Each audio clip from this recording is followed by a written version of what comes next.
بسم اللہ الرحمن الرحیم. خاتون حضرات، میں ہوں اختر عباس اور آپ سب کو میرا اسلام پہنچے. آج میرا دل بھی خوش ہے اور میں بھی مطمئن ہوں. اس کی وجہ یہ کہ آج ہم وقت سے پہلے ریکارڈنگ کر رہے ہیں.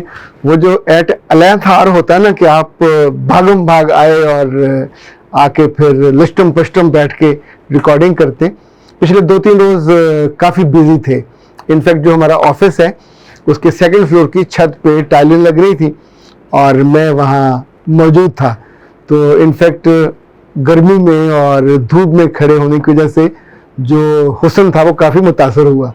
اور شام کو جب آ کے آئینہ دیکھا تو پتہ چلا کہ رنگ کافی خراب ہو چکا ہے اور ظاہر ہے ایک دم سے آپ کے ریفلیکسز بھی خراب ہوتے ہیں. تو میں نے پھر ڈاکٹر نوشین صاحب کو فون کیا کہ بھی ساری دنیا کا فائدہ کرتے ہو اور this is the issue I am facing a feeling. تو انہوں نے مجھے فوری طور پہ میریکل فیس ماسک بھیجا. اچھا، پہلے میں لوگوں کو ریکمینڈ کرتا ہوں، لڑکیوں کی طرف سے اس کا بہت شاندار رسپانس آتا ہے اور فرینکلی اسپیکنگ میں نے کبھی خود استعمال نہیں کیا تھا. اچھا، اس کے اندر ایک چھوٹی وہ ہے یہ والی، یعنی اس پہ آپ تیار کرتے ہیں اور بہت ہی اچھی اس کی خوبصورت سی خوشبو ہے.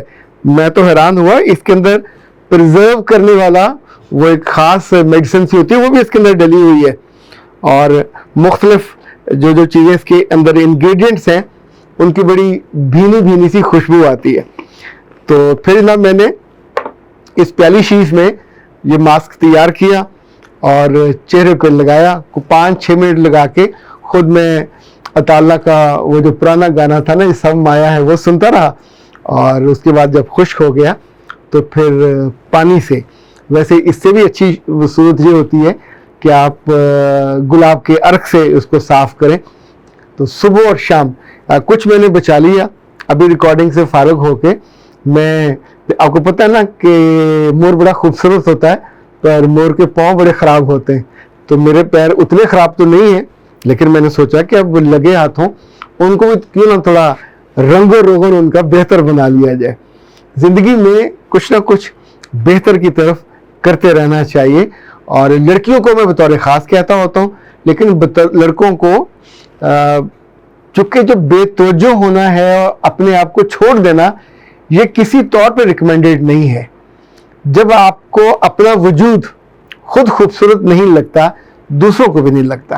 اور بطور خاص میں تو ابھی یہ بھی کہتا ہوں کہ جب آپ سجدے میں جاتے ہو، جب آپ نماز پڑھتے ہو، اس لمحے آپ کتنے خوش ہوتے ہو، کتنے مسکراتے ہو، کتنا آپ کا وجود. ہم عام طور پہ سجدے نمازیں رو رو کے کرتے ہیں، یعنی یا تو مجبوراً سر پہ پڑی ہوئی ہے پڑھنی ہے، یا پھر اللہ کے آگے مطالبے، یا اللہ وہ نہیں ملی، کسی اور سے چلی گئی، منگنی نہیں ہوئی، شادی نہیں ہوئی، بچہ نہیں ہوا، یعنی سوائے اللہ کے ساتھ ایک مطالبوں کی لسٹ کے اور کوئی کام ہی کوئی نہیں ہے. تو کبھی کبھی اللہ سے محبت سے شکر گزاری کے لیے مسکراتی آنکھوں کے ساتھ، پورے وجود کے ساتھ کہ سر آئی ایم ہیپی، آپ اتنے مہربان ہو، اتنے کائنڈ ہو، آپ سے نہیں کہنا تو کس سے کہنا ہے. اور آج میرا آپ سے کوئی مطالبہ نہیں ہے، کوئی ریکویسٹ نہیں ہے، کوئی رونا دھونا کچھ نہیں ہے، صرف آپ کا شکریہ ادا کرنا ہے. تو کر کے دیکھیے. اگر آپ کے چہرے پہ نور نہ آئے اور آپ کی آنکھوں میں گلو نہ آئے، آنکھوں میں ظاہر ہے یہ ماسک نہیں لگ سکتا، اور آنکھوں کا گلو ہے وہ تو اندر سے نکلتا ہے.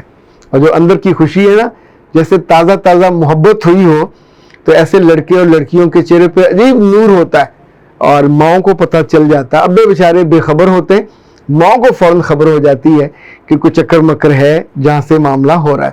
پچھلے دن ایک ماں نے فون کیا اور انہوں نے کہا کہ میری ایک بیٹی ہے اور بہت اچھی ہے، مجھے بڑی پیاری ہے. تو وہ جس سے محبت کرتی ہے اس نے مجھے بتا دیا ہے، لیکن اب میں سوچ رہی ہوں کہ سب اپنے عزیزوں و اقارب کو، اس کے ماموں اور خالہ کو بلا کے بتاؤں کہ بیٹی فلاں سے محبت کرتی ہے، تو کیا کیا جائے. تو میں نے کہا بی بی آپ کی مت ماری گئی ہے. تو اس نے کہا سر کیا مطلب، آپ نے بہت سخت لفظ کہا. تو میں نے کہا کہ کبھی بیٹیوں کو جو ذلیل اور خوار نہیں کرنا چاہیے. آپ کی بیٹی ہے، آپ اس کے بارے میں سافٹ فیلنگ رکھتے ہو کہ میری بیٹی نے اپنے دل کی بات مجھے بتا دی. تو یہ جو آپ کی خالائیں ہیں، آپ کی بہنیں ہیں یا بھائی ہیں، یہ آپ کی اس کے بعد میں پہلے آپ کے ہیں.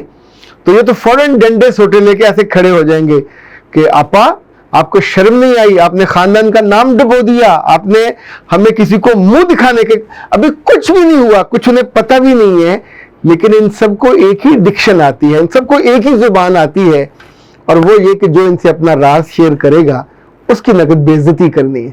تو انہوں نے پھر دوسری بات مجھے یہ بتائی کہ اس بچے کا بھی مجھے فون آیا اور وہ بھی چاہتا ہے۔ تو میں نے کہا کہ جب اس بچے کے ماں اور باپ آپ کے گھر آ جائیں اور آپ اور ان کی گفتگو ہو جائے، میں یہ پوائنٹ وائز بتا رہا ہوں، بچے کا فون از ناٹ ویلڈ، یہ ایک کٹسی کال ہے، بسم اللہ۔ بچے کی ماں وہ آئے آمادگی سے ریکویسٹ کر کے، اسے کبھی دھواں نہ لگنے دیں کہ لڑکی بھی پسند کرتی ہے، سو وہ پسند کرے، لڑکے کا باپ پسند کرے، تو اب آپ کو وہ دعوت دیں کہ ہمارے ہاں تشریف لائیے، تو اب آپ نے تشریف لے کے جانا ہے، ٹھیک ہے؟ تو مت محلے والوں کو، عزیزوں کو اکٹھا کریں، آپ کے میاں بیوی اور بچوں میں سے 2-4 لوگ جائیے، چونکہ یہ ہاف ڈن ہے تو انہیں پسند کرائیے۔ اب جو اگلی تقریب ہوگی دن رکھنے کی یا منگنی کرنے کی، تو اب چیزیں ڈن ہے، اب دوسرا آپ کا فیصلہ بدلنے پہ قادر نہیں ہونا چاہیے۔ اب آپ نے جن لوگوں کو بلانا ہے، اچھا ایک غلطی کبھی مت کیجئے، اپنی بیٹیوں کے سسرال والوں کو ان ابتدائی تقریبات میں بلانے کا رواج مت ڈالیے۔ جن نے یہ کیا ہے وہ تنگ ہوتے ہیں، کیونکہ یہ لوگ جو بیٹی کا سسرال ہوتا ہے، یہ مجھے معاف کیجئے گا، آپ بھی ہو سکتے ہیں بیٹی کا سسرال ہو، یہ پروٹوکول کے بھوکے ہوتے ہیں، نہیں بھوکے بھیڑیے عام طور پہ ہوتے ہیں، تو they are not less than wolves۔ انہیں ایوری ٹائم، انہیں منگنی نہیں عزیز، انہیں لڑکی کا ان کا بیٹھنا، تقریب، ان کے مہمان آئے وہ عزیز نہیں ہے، انہیں ہوگا سانو نہیں پوچھا، سانو نہیں دیتا، یعنی ان کی جو بیٹی بہو ہے وہ غریب کی بچی گھر آ کے پوری تقریب ستیاناش کر دے گی کہ میری ساس کو آپ نے پروٹوکول نہیں دیا، میری نند کو پروٹوکول نہیں دیا، میرے فلاں کو پروٹوکول نہیں دیا، اور وہ جو چوچا سا اس کا میاں ہوتا ہے وہ سب سے زیادہ وہ اچھلتا ہے کہ میری ماں کو، کیونکہ ماں اس کے کانوں میں مسلسل۔ تو اپنی تقریبات کو بیٹی کے سسرال کو بلا کے خراب مت کیجئے، یہ جو بڑی تقریبات ہیں۔ جب شادی کی بڑی تقریب ہو تو اس میں اپنے داماد سے پوچھئے، بیٹی سے نہیں پوچھئے، داماد سے پوچھئے کہ بیٹا شادی ہونے والی ہے، اب آپ بتائیے کس کس کو بلانا، ہم دعوت نامہ آپ کے نام بھیج دیں یا آگے آپ جس کو کہتے ہو، آپ کی امی ابا بہن بھائی اگر کسی کو بلانا ہے تو اب اس پہ ڈالیے، پھر بھی اپنے ذمہ مت لیجئے۔ اور جب یہ لوگ آ جائیں ان کا ایک ٹیبل الگ کر دیجئے تاکہ فس نہ کریٹ ہو۔ اس ٹیبل پہ ایک دفعہ آپ کے ابا چلے جائیں، ایک دفعہ اماں چلی جائیں، ایک دفعہ جو بہن جو ہے وہ تو وہیں طواف کرنا چاہیے، اور جو دلہا دلہن ہے وہ بھی وہاں سے گزرتے ہوئے سلام دعا کر لیں۔ یہ جو ٹپکل ٹیڑھے کانٹے دار رشتے ہوتے ہیں ان کو ٹیکٹ فلی لینا چاہیے، ہینڈل کرنا چاہیے۔ یہ ہینڈل ود کیئر والے ہوتے ہیں، دکھ دیتے ہیں اور چبھتے ہیں اور اچھے خاصے بیٹیوں کے گھروں کو خراب کر دیتے ہیں۔ ان بیچاریوں کے چہرے سے گلو رخصت ہو جاتی ہے، ان کی آنکھوں سے روشنی بھی ختم ہو جاتی ہے۔